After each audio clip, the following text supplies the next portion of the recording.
Let's make this climate crisis a climate crisisn't.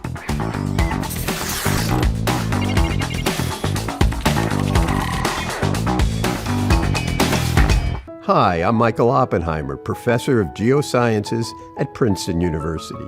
Hi, I'm David Cross, and I am not a scientist, so you can trust me. Joking. The climate crisis is no longer a matter of scientific projections or partisan politics.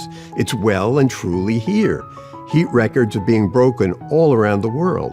In fact, last year was the hottest year since the industrial era began. Translation? New world record. Yay! Woohoo! Millions of us have experienced extreme weather events ourselves, from hurricanes to flooding to wildfires.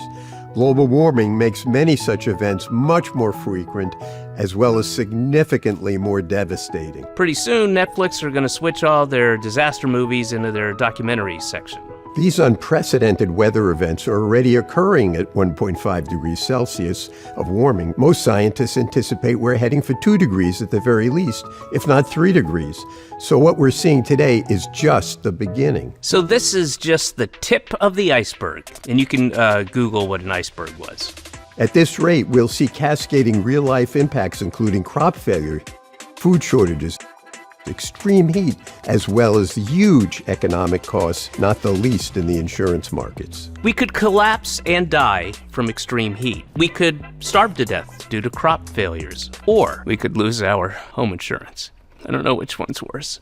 To limit these devastating impacts, we first of all need to stop burning fossil fuels. We need to ramp it down, but instead we're now expanding production. I knew drill baby drill wasn't sensible policy. I knew it. There is actually no need to keep drilling, when innovative technologies like solar and wind are now proven and affordable, and in fact will power the dominant economies of tomorrow. Meanwhile, China is going for it. What do they know that we don't? Maybe its successful economies don't completely ignore the laws of physics? One of the main reasons we're failing to act is that oil, gas, and coal companies don't have to pay for the pollution they create. Instead, they can spend the money on lobbying politicians on both sides of the aisle. Oil companies did the math and discovered that fixing the environment is a little less profitable than fixing the elections.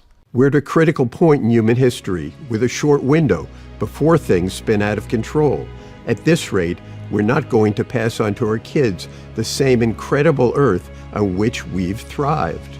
Take action now so that maybe your grandkids don't have to smother you with a pillow to cut down on CO2 emissions. Polls show 74% of us want the government to do more to fight global warming, including many who voted Republican.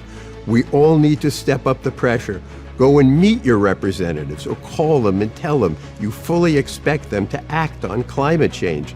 They still care about your vote. Maybe you have social anxiety about picking up the phone, but climate anxiety beats social anxiety. Act now. Later is too late. I think that's pretty clear, especially the now bit. Now.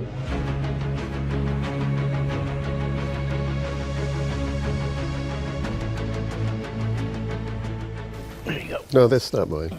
It came out of your pocket. No, Wouldn't you be love Slim surprising. Jims. You said to me, I love Slim Jims. Americans are in the right place with regard to doing the right thing on a problem like climate change. The problem has been, leadership has been chaotic and inconsistent. We tend to tackle a problem after we've suffered the enormous consequences of it. They're problems which are solvable. Is there a role for humor to help get the message across? There's no doubt about it. I mean, you got to talk to people like they're normal people, and people have a sense of humor even about some fairly grim things. Right. You know, you think a bunch of scientists are going to convince people? Scientists are not geniuses at communicating anything but science, and some of them aren't even that good at communicating science. We need more people like you.